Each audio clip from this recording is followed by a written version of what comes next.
The national popular vote would effectively abolish the Electoral College. Senate Republican leader Mitch McConnell visited the Heritage Foundation to outline his concerns about the plan. Senator, thanks for joining us. Glad to be with you.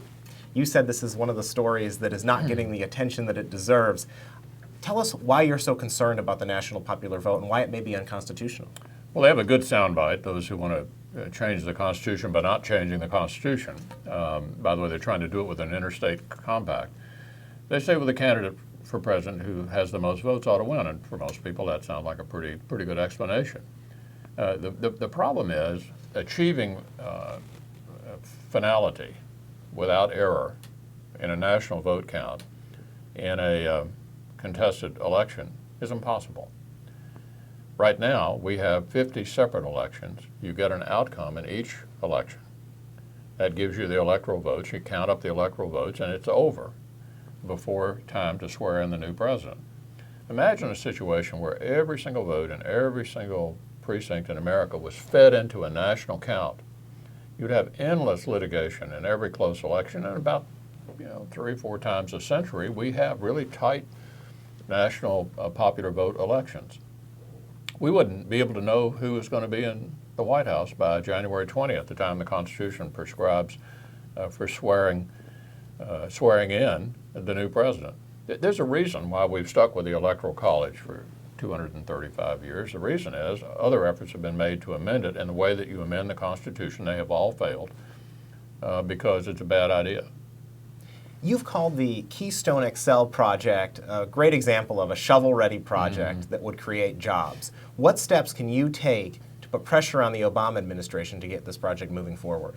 We're going to try to pass legislation to get the Keystone XL pipeline started.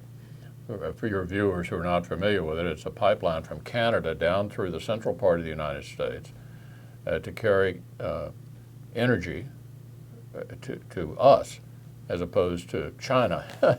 The Canadians have an option. They can go to Asia or they can send it to us. This is a shovel-ready project. It can start tomorrow. All it needs is presidential approval. All the environmental traps have already been run, and then the president decided, I'm not going to decide this until after the next election, presumably to curry favor with environmentalists who don't like any form of energy production. But we need jobs. This is a project ready to go. All it needs is the permission of the President of the United States. So legislatively, we're going to demand that the President make a decision within 60 days. We're going to try to pass it. The President was in Kansas this week. He was railing against Republicans on this class warfare argument that he keeps making. He said conservative economics have never worked. But here's the problem. It doesn't work. It has never worked. Well, he's totally wrong, as he is on many things. I mean, conservative economics do work. Cutting taxes has produced more revenue for the government, a better economy. Every time we've tried it, from John Kennedy to Ronald Reagan to George W. Bush, the result has always been the same. The president is trying to pit one set of Americans against another. He's trying to turn this election into anything but what the election is really about. The election is about his performance. He will have been there 4 years this time next year. How did he do? How did people like the stimulus? How did they like Obamacare? How did they like Dodd-Frank? How do they like this level of unemployment? Has he done a good job? This election is going to be a referendum on his performance. And if the election were tomorrow, he'd be going into another line of work. Senator John Cornyn recently visited the Heritage Foundation and on that point said he believes the president has given up on governing. Well, certainly the campaign started at a historically early time. I mean, he was on these campaign-type bus tours in August of 2011. Last time I looked, the election was in November of 12. So that's 15 months early with the bus tours. Look, his strategy is quite simple. It's to blame anybody but himself for the problems that we have.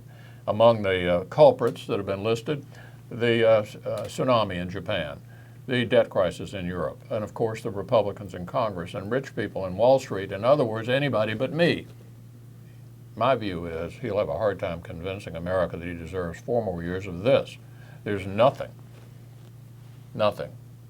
he's done that the American people approve of. So of course he's trying to change the subject, make the election about anybody other than him and his performance. And finally, one thing you don't hear him mention often is the fact that the Senate Democrats have failed to pass a budget for over 950 days now. Yeah. What does that say about the state of affairs? They have no interest in any kind of fiscal responsibility. They're only interested in trying to raise taxes.